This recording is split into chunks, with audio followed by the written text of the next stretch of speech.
para nosotros, domingo tras domingo, ser expuesto ante el Evangelio. Los que ya llevan mucho tiempo con nosotros saben que no tratamos de ser políticamente correctos, no tratamos de llenar las expectativas de la gente, no tratamos de agradar a los hombres, tratamos de exponer la palabra, de predicar la verdad en amor. Esa es nuestra meta de vida y esa es nuestra misión mientras estemos en esta tierra. Yo les ruego por favor que busquen Colosenses 1 del 9 al 11. Y el tema de esta mañana es oración por sabiduría. Y es como si fuera un 9-11. Necesitamos sabiduría para vivir. ¿Ya lo tienen, hermano? Amén. Vamos a buscarlo para leerlo directamente de la Biblia. Dice así la palabra del Señor: por lo cual también nosotros, desde el día que lo oímos, no cesamos de orar por vosotros y de pedir que seáis llenos de conocimiento de su voluntad en toda sabiduría e inteligencia espiritual, para que andéis como es digno del Señor, agradándole en todo, llevando fruto en toda buena obra y creciendo en el conocimiento de Dios, fortalecidos con todo poder, conforme a la potencia de su gloria, para toda paciencia y longanimidad.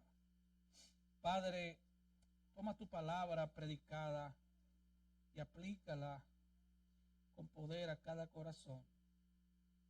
Señor, el predicador no tiene la habilidad de hacer eso.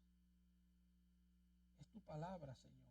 Toma tu palabra predicada y haz tú la obra, Señor, porque te lo rogamos en el nombre de Jesús. Amén. Puede tomar su lugar. Como hemos visto en esta lectura, la oración es el tema de toda esta sección de la carta a los Colosenses. Y aquí bien vemos que Pablo, antes de comenzar a darnos sus enseñanzas, inspirado por el Espíritu Santo, él nos habla de su oración, él nos muestra su oración. Y hay mucho que aprender en la oración de un hombre como Pablo. De hecho, es importante que aprendamos a orar. Los discípulos nunca le dijeron a Jesús: enséñanos a predicar. ¿Verdad que no? Ellos le pidieron al Señor: enséñanos a orar.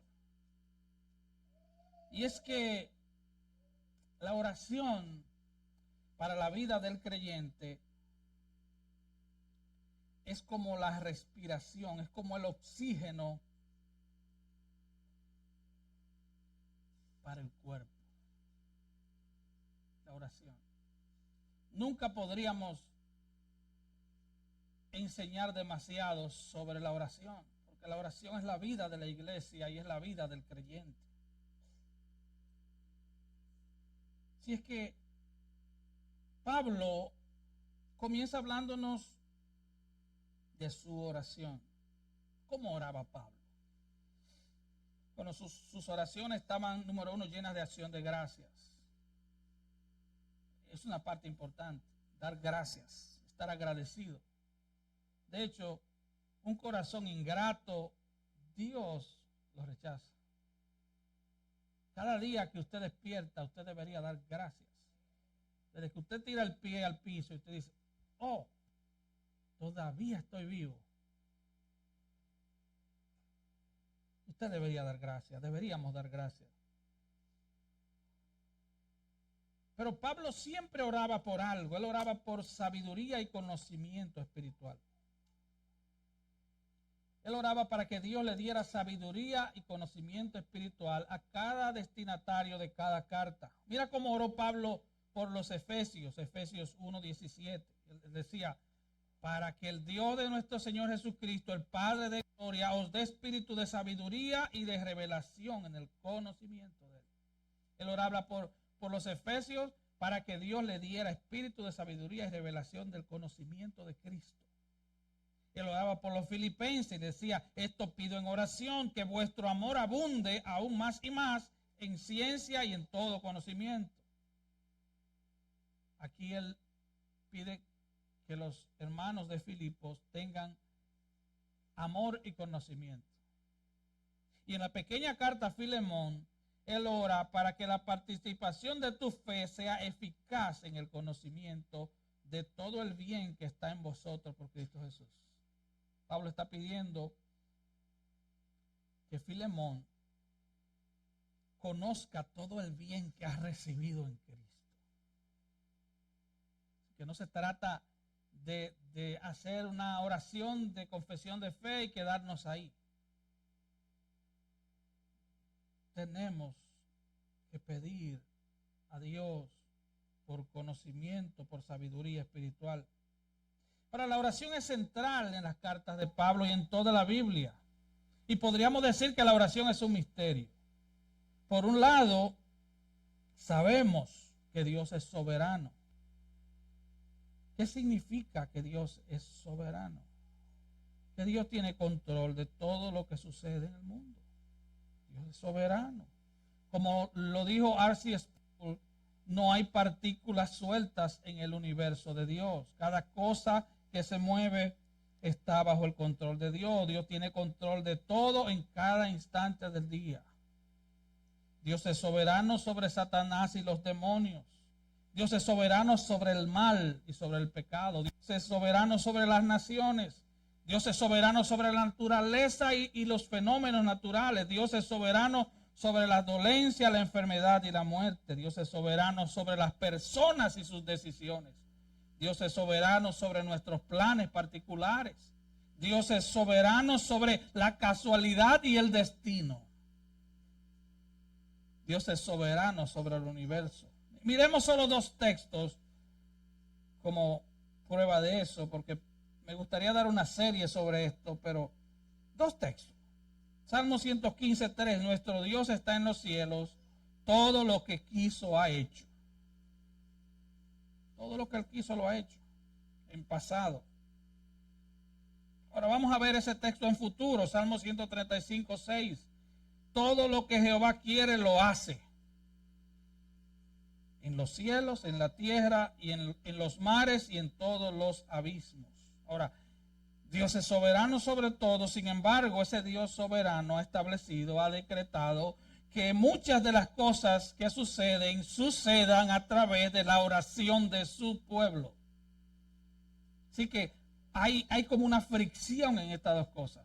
Dios es soberano, pero también Él ha determinado dentro de su soberanía que oremos.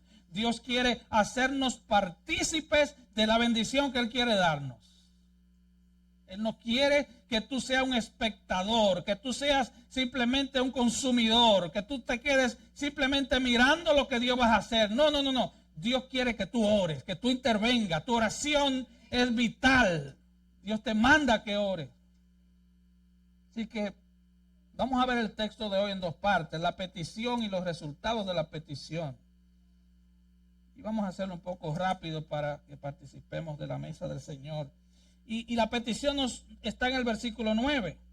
Tal vez nos quedemos ahí, no sé. Dice, por lo cual también nosotros, desde el día que lo oímos, no cesamos de orar por vosotros y de pedir que seáis llenos del conocimiento de su voluntad en toda sabiduría e inteligencia espiritual. Desde el día que lo oímos. ¿Que oímos qué? Bueno, esto se refiere al texto anterior. Pablo se está refiriendo al informe que él había recibido de boca del hermano Epafras, pastor de la iglesia en Colosas. Y ese informe había sido muy bueno. Y esto me llama la atención. Mira lo que Pablo había oído de estos hermanos. Colosenses 1 del 4 al 8. Habiendo oído de vuestra fe en Cristo Jesús y del amor que tenéis a todos los santos. Oh, él oyó de su fe y del amor. Dice, a causa de la esperanza que os está guardada en los cielos, de la cual ya habéis oído por la palabra verdadera del Evangelio, que ha llegado hasta vosotros, así como a todo el mundo, y lleva fruto y crece también en vosotros, desde el día que oísteis y conocisteis la gracia de Dios en verdad. Y dice el versículo 8, quien también nos ha declarado vuestro amor en el Espíritu. Así que Pablo había oído un buen reporte. Ustedes están creciendo en fe, ustedes están creciendo en amor, ustedes están firmes en la esperanza. Sin embargo, Pablo ora por ellos. Esto nos trae algunas enseñanzas. Aunque la mayoría de nuestras oraciones son por la gente que está en calamidad, en necesidad y en sufrimiento, también debemos orar por la gente que está bien espiritualmente, que está creciendo espiritualmente. Porque cuando una persona está creciendo espiritualmente, es el principal blanco del enemigo. Tenemos que orar por esa gente también. Tenemos que orar por los que crecen en el Señor. No solo por aquellos que están simplemente detenidos, sino por aquellos que están creciendo. No solo por los que están enfermos, sino por los que también están sanos. Tenemos que orar por la iglesia en general. Así que esa es la primera enseñanza que vemos aquí. Debemos orar también por los hermanos que no conocemos. Pablo nunca había visto a estos hermanos y él está orando por ellos. ¿Qué sigue diciendo Pablo? No cesamos de orar por vosotros. Pero primero detengámonos en este hecho. Él ora por hermanos desconocidos. Qué bueno sería si usted toma en serio de vez en cuando estudiar la vida de los hermanos que están en China. Cómo viven los hermanos en persecución. Hay páginas de internet que nos reportan cómo viven los hermanos en lo que le llaman la ventana 1040, los países donde el evangelio es más difícil de penetrar. Cómo viven los hermanos en Afganistán, en Pakistán. Cómo viven los hermanos perseguidos. Mucha gente piensa, ¿verdad? Viven como un evangelio romántico. Ellos piensan que todo el que es cristiano es aplaudido.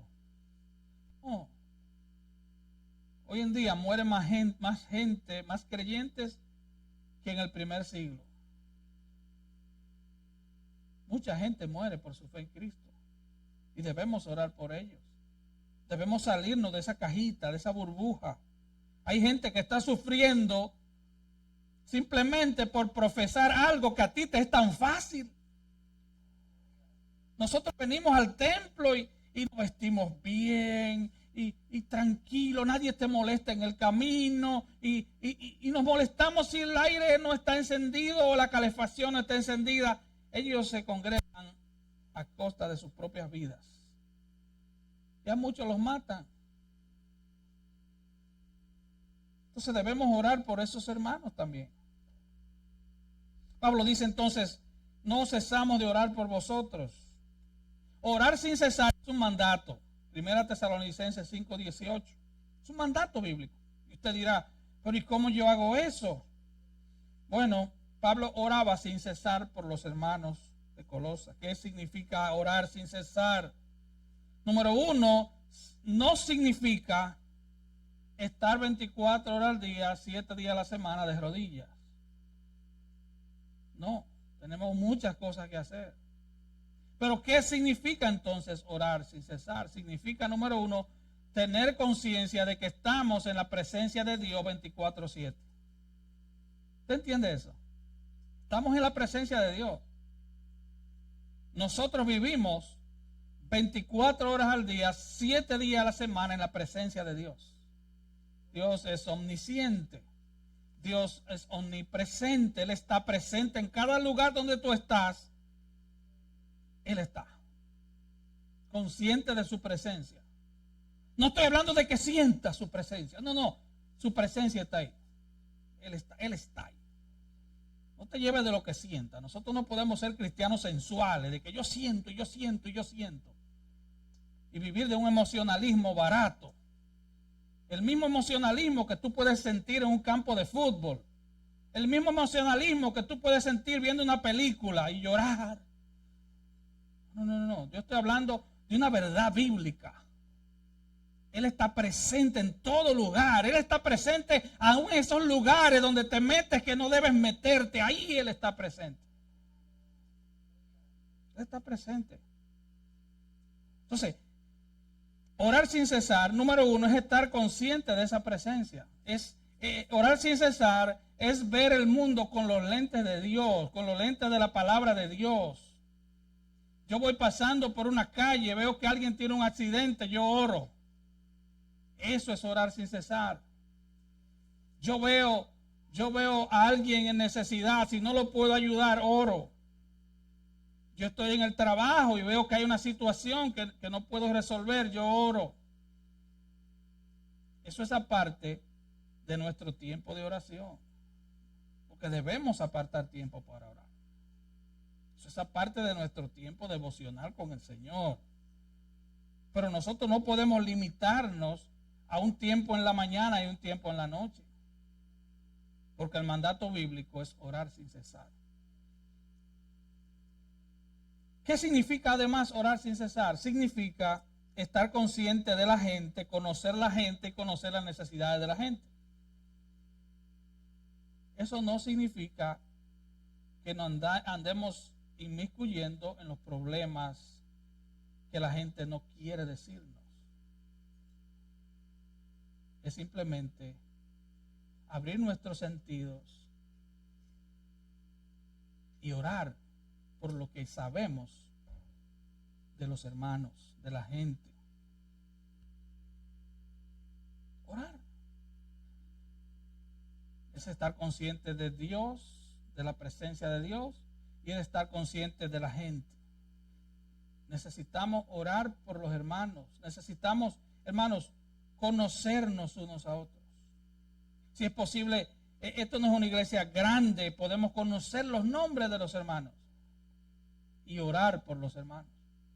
Esa es una de las bendiciones de no estar en una iglesia grande. Nos conocemos, podemos orar uno por uno, pedir a Dios por cada necesidad de cada hermano. Conocer a las personas y sus necesidades. ¿Se imagina usted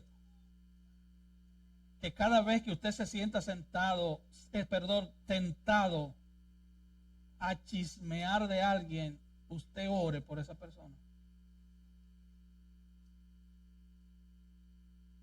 ¿Se imagina usted eso? Cada vez que usted sienta la tentación de hablar mal de un hermano, usted vaya delante de Dios ahí mismo y le diga: Señor, mira mi hermano, bendice mi hermano, ayúdalo en esta área. Sería de tremenda bendición para la iglesia y sería de tremenda bendición para nuestra vida espiritual.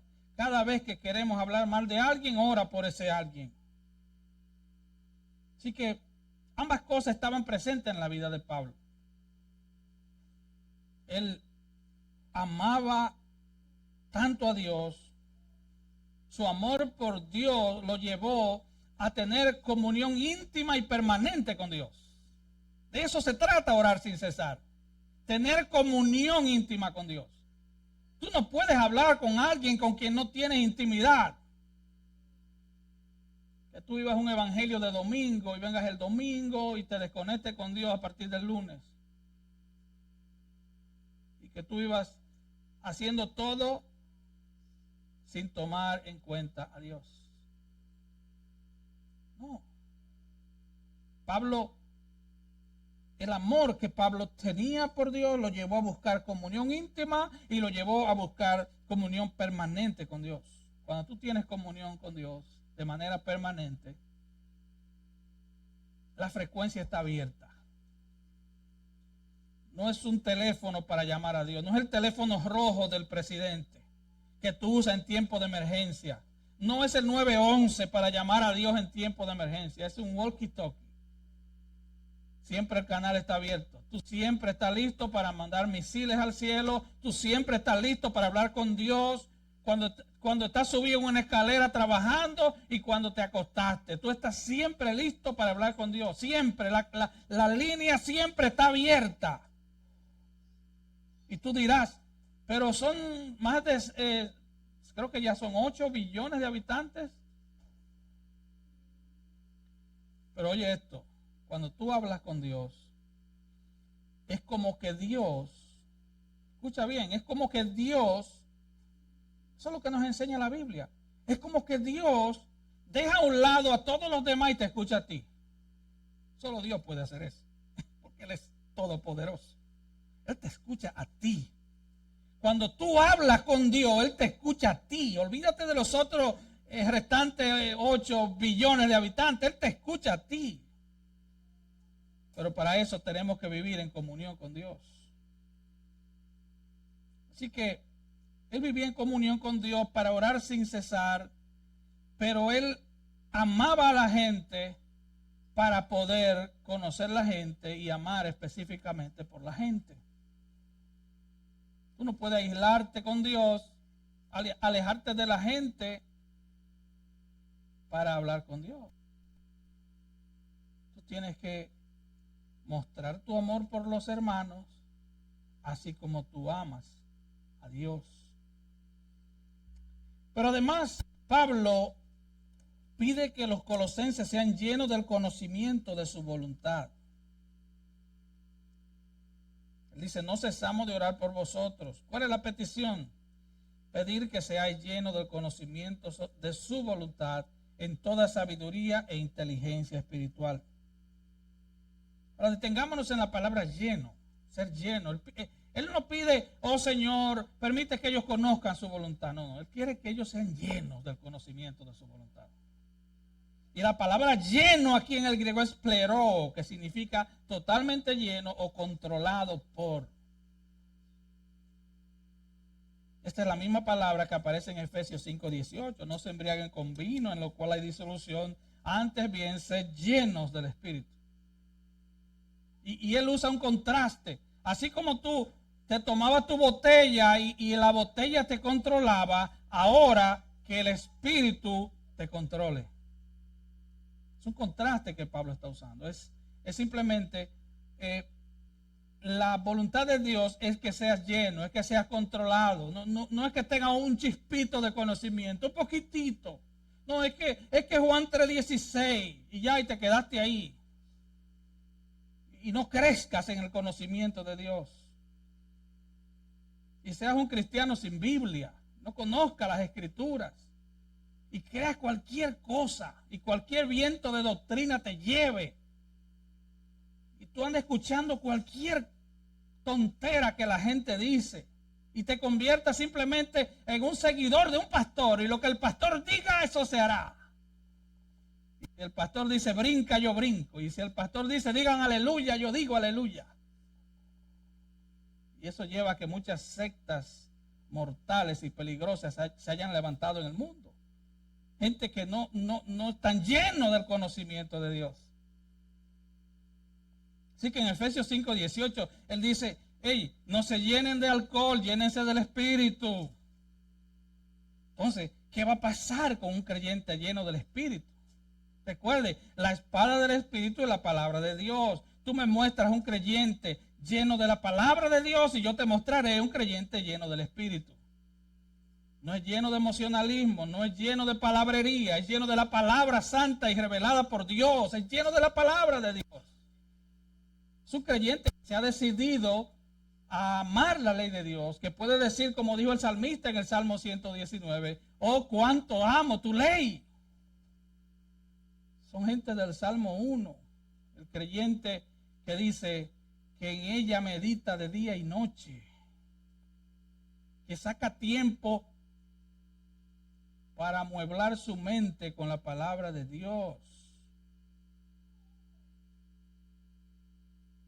¿Qué va a pasar con un creyente lleno del Espíritu? Mira lo que dice Efesios 5, a partir del mandato de ser lleno del Espíritu. Un creyente lleno del Espíritu va a ser un creyente controlado por el Espíritu, y un creyente controlado por el Espíritu Dice luego el 19, hablando entre vosotros con salmos, con himnos y cánticos espirituales, cantando y alabando al Señor en vuestros corazones, dando siempre gracias a Dios. Un creyente lleno del Espíritu es un creyente que vivirá gozoso y cantando. Un creyente lleno del Espíritu, controlado por el Espíritu, es un creyente que se va a someter uno al otro en la casa. Estoy simplemente viendo lo que dice Efesios 5. Una mujer llena del Espíritu, controlada por el Espíritu, se someterá a su marido como al Señor. Sabrá que el marido es la cabeza, así como Cristo es la cabeza de la iglesia.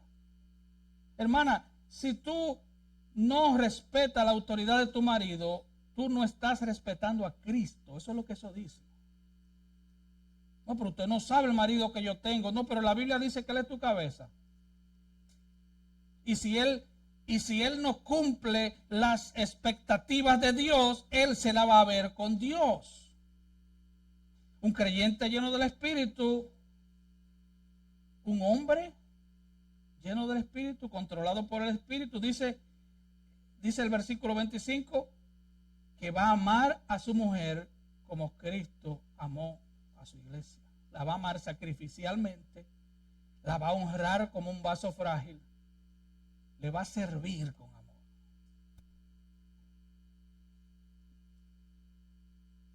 Y así también los maridos deben amar a sus mujeres como a sus mismos cuerpos. Eso lo hace un hombre controlado por el Espíritu. Pero ¿qué sigue diciendo? Los hijos, dice, bueno, un hijo lleno del Espíritu va a obedecer a sus padres, va a honrar a su papá y a su mamá. La llenura del Espíritu no es para brincar y que el moño se te desarregle. La llenura del Espíritu es para vivir, hermanos. Para vivir. Es para mostrar las evidencias de los frutos del Espíritu. Es para parecerte a Cristo. Puedes hablar más en lengua que Pablo y los corintios. Puedes cantar como un ángel. Pero si tú no muestras el carácter cristiano, no estás lleno del Espíritu. No te engañes. Los hijos llenos del Espíritu, controlados por el Espíritu, honran a su papá y su mamá. Jóvenes que están aquí, si ustedes no honran a su papá y su mamá, el problema suyo no es con su papá y su mamá, el problema suyo es con Dios. Ustedes están deshonrando a Dios. Recuerda, todo pecado, el primer destinatario de tu pecado es Dios. Y Dios aborrece tu pecado. Entonces, si tú no honras a tus padres, no creas que es tan sencillo de resolver eso. No me venga con que tú le vas a dar un regalo el Día de las Madres y te pasas todo el año dándole dolor de cabeza a tu mamá. No me venga con esa hipocresía barata. Arrepiente de tu pecado y comienza a honrar a esa mujer que da su vida por ti. Eso es lo que tiene que hacer y eso es lo que hace un joven lleno del Espíritu, controlado por el Espíritu. Nos sometemos unos a otros en amor. No hay jefes, no hay mala cara, hermano, no hay enojo. Porque estamos controlados por el Espíritu Santo, que es Dios. Estamos controlados. Y por ahí sigue diciendo, los empleados vamos a servir a nuestros jefes como al Señor. Ya yo no veo a mi jefe como mi jefe. Cuando mi jefe me dice, buen trabajo, yo le digo, yo le he dicho muchas veces, yo no lo hago para ti, yo no trabajo para ti. Se lo he dicho. Al manager general, él me conoce. Yo no trabajo para ti. Yo trabajo para el Señor. Cuando Él no me ve, cuando me ve, no me importa si me supervisan, yo trabajo para el Señor. Cuando el Espíritu Santo te controla, tú trabajas para el Señor. Los ojos de Jehová atalancan la tierra. Así que no hay ni un segundo de tu vida cuando el Señor no te esté supervisando. Así que Pablo ora, volviendo a Colosenses, para que los colosenses sean llenos del conocimiento de su voluntad. Él quiere que el conocimiento de su voluntad controle sus vidas. conocimiento de su voluntad. Y tú dirás, wow, pero es que, hermano, mire, la voluntad de Dios no es un misterio. No, es que yo no sé qué carro comprar, o qué carrera escoger, o con quién casarme. Bueno, si tú conoces la voluntad escrita y general de Dios, el conocimiento, estar lleno de ese conocimiento te va a guiar a todas las decisiones particulares de la vida. La voluntad de Dios no es un misterio. Así que Dios quiere que los creyentes tengamos conocimiento, que no seamos creyentes con la cabeza hueca. Proverbio 19:2, el alma sin ciencia no es buena. Hermano, el pueblo de Israel fue llevado al exilio por falta de conocimiento. Isaías 5:13 dice, por tanto, mi pueblo fue llevado cautivo porque no tuvo conocimiento, y su gloria pereció de hambre, y su multitud se secó de sed. Por falta de conocimiento. Pues por eso. Oseas 4:6, mi pueblo fue destruido porque le faltó conocimiento. ¿Conocimiento de qué? Conocimiento de la ley de Dios. Mira el juicio que en ese mismo versículo está destinado para los líderes espirituales. Por cuanto desechaste el conocimiento, yo te echaré del sacerdocio, y porque olvidaste la ley de tu Dios, también yo me olvidaré de tus hijos. Desechaste el conocimiento de qué? De la ley de Dios, de la palabra de Dios. Hay mucha gente que tienen en poco este santo libro. Está cogiendo polvo en sus casas. Dijo Charles Spurgeon, en las casas de muchos creyentes, sus Biblias tienen tanto polvo para escribir la palabra condenación con sus dedos. Es que viene el domingo. No, esto no es un libro decorativo. Es la palabra santa de Dios.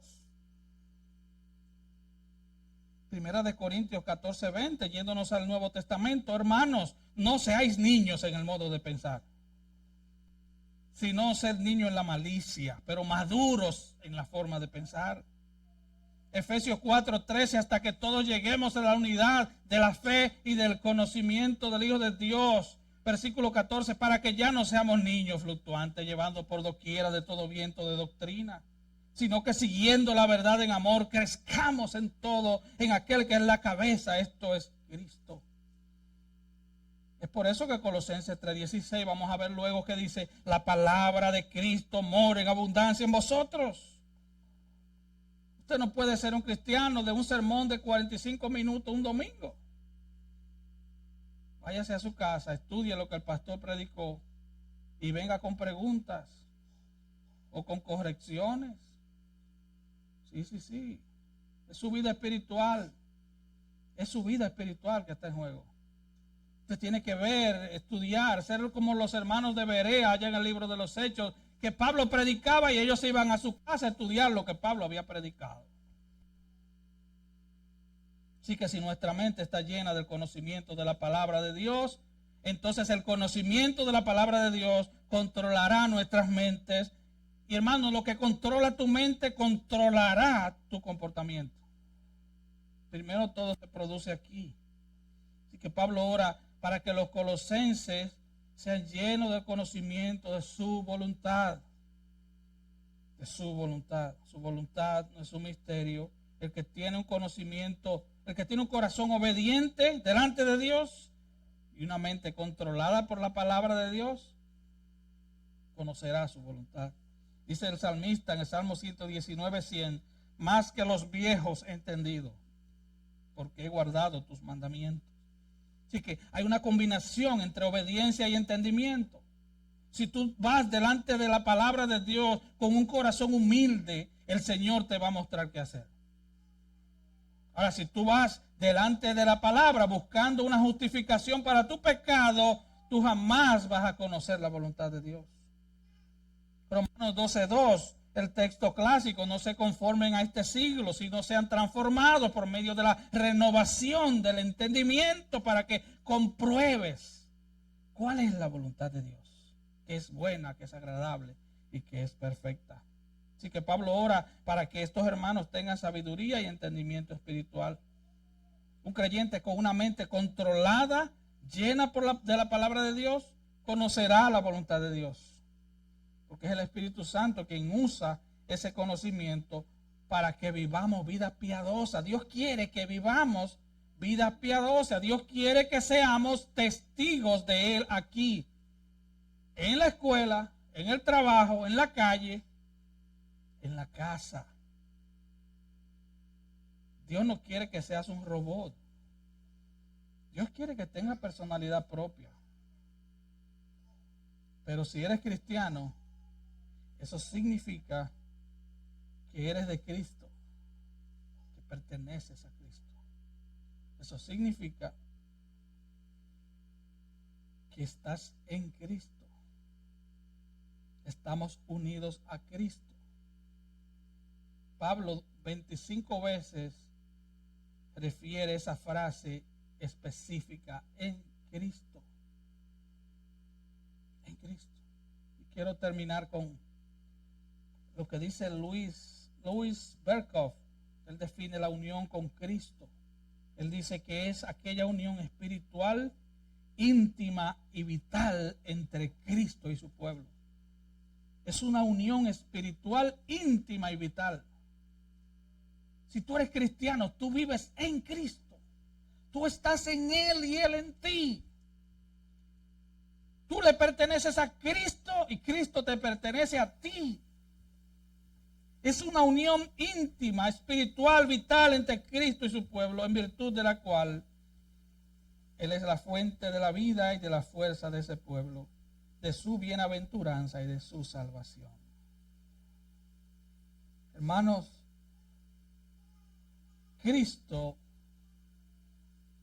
es nuestro Salvador. Nosotros estamos escondidos en Cristo. Vamos a ver luego eso en Colosenses 3. Nuestra vida le pertenece a Él. No tenemos dos vidas. No, mi vida secular y mi vida espiritual. No. De lunes a sábado es mi vida secular, pero el domingo soy cristiano. No.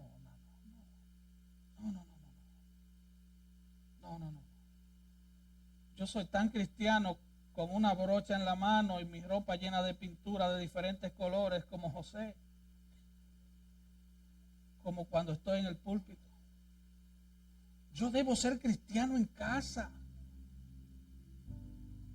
Hermano, tú eres embajador de Cristo.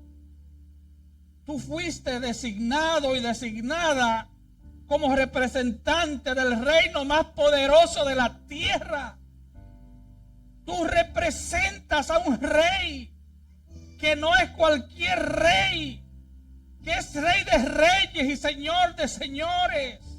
Es Cristo el Señor, el que va a gobernar las naciones con vara de hierro. Aquel ante cual toda criatura doblará rodillas y toda lengua confesará que Él es Señor. Es ese rey que tú representas. Es ese rey. Representamos a Cristo, comenzando en el hogar. Porque a veces donde es más difícil dar buen testimonio es en el hogar. Es ahí. Y alguien dijo, los adolescentes, los teenagers, tienen dos problemas o dos virtudes. Número uno es que no se llenan, que la despensa entera se la tragan. Y la segunda es que tienen un medidor de hipocresía. Ellos conocen el nivel de hipocresía de los padres. La de ellos no. La de ellos no la analizan. La de los padres. Ellos son buenísimos analizando la hipocresía de sus padres. Ellos nos conocen. Ellos saben de qué pie cojeamos. Y por ahí debe comenzar nuestra vida. Que ellos vean que somos transparentes. Que no andamos fingiendo. Que nosotros somos de Cristo. Que cuando pecamos nos arrepentimos. Que cuando los ofendemos les pedimos perdón. Ellos deben ver eso. El mundo debe ver eso. Que estamos en Cristo. Vamos a estar